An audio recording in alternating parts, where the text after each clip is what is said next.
Narito na ang Veritas Editorial, ang paninindigan ng Veritas 846 sa mga napapanahong usapin sa bansa. Pakinggan si Reverend Father Anton C.T. Pascual, Pangulo ng Veritas 846, ang radyo ng simbahan. Veritas Editorial.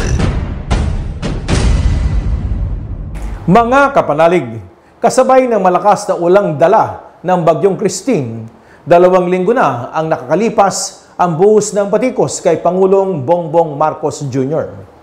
Ika-23 ng Oktubre, kasagsagan ng pananalasa ng bagyo, nang bigyan ng situation briefing ng mga pinuno at kinatawan ng iba't ibang ahensya si PBBM. Papalapit na noon ang bagyo sa Hilagang Luzon habang inululubog ng malakas na ulan at binabayo ng malakas na hangin ng Bicol region at nagsisimula ng salantain ang timog ang Katagalugan. Nang may malamlam na mukha at seryosong tono ng boses, sinabi ni PBBM na wala tayong magagawa.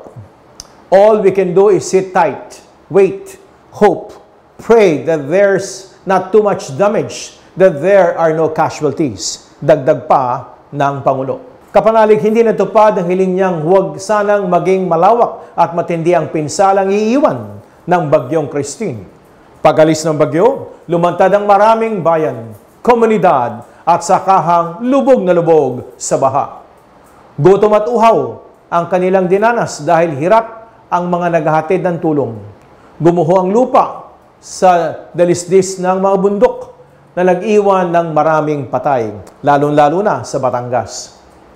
Mabigat pakinggan ang mismong gobyerno ang nagsasabing hindi ito handa sa bagyo. Nagsimula ang taong ito ng may 22.7 bilyong pisong pondo na nakalaan para sa tinatawag na National Disaster Risk Reduction and Management Fund. Ngunit, inireport ng Department of Budget and Management na si Secretary Amena Pangandaman na nasa 1.9 bilyong piso lang ang natitira para sa nalalabing buwan ng 2024. Ang NDRRMF ang pinagkukunan ng pampuno ng Quick Response Fund na nakalagak sa iba't ibang ahensya ng pamahalaan. Ang mga kagawaran at opisina ng pamahalaan ay binibigyan ng QRF para gamiting standby funds para agarang matulungan ang mga nakatira sa mga lugar na direktang apektado ng isang matinding kalamidad. Maalaala ang pinagmamalaki ni PBBM sa kanyang ikatlong State of the Nation Address o SONA, ang mahigit 5,500 na flood control projects na natapos na ng administrasyon.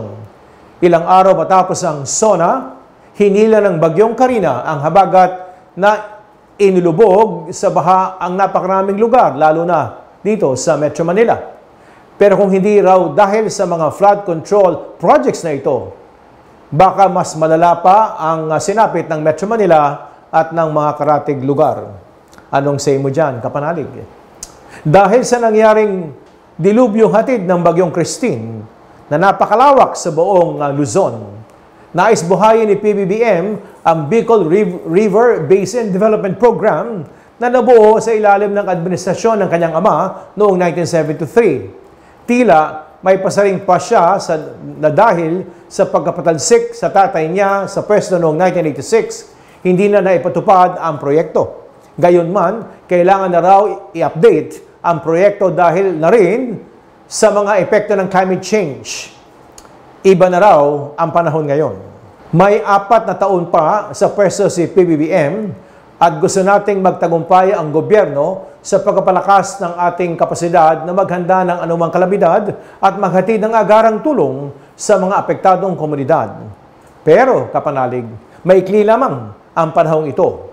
Kung talagang may political will ang administrasyong Marcos, dapat tayong makakita ng agarang pagbabago sa pagpapatayo ng mga infrastruktura, sa paglalaan at masinop na paggamit ng pondo, at sa pagpapanagot sa mga hensya at mga lokal na pamahalaan.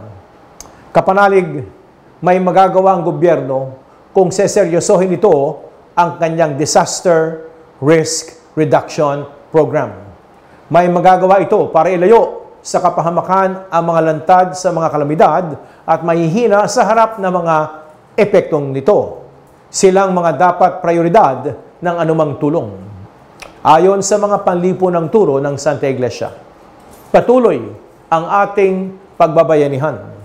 Pero dapat din tayong matutong lahat, lalo na ang mga nangakong maglilingkod sa taong bayan. Sabi nga sa Kawikaan 22:3, kung may dumarating na panganib, ang matatalino ay nag-iingat. Kapanalig, ipagdasal natin ang pamahalaan, naway karapat-dapat sa pagtitiwala ng sambayanan. Sumainyo ang katotohanan. Inyong napakinggan ang Veritas Editorial. Ugaliing pakinggan ng Veritas Editorial kasama si Reverend Father Anton C.T. Pascual. Veritas Editorial.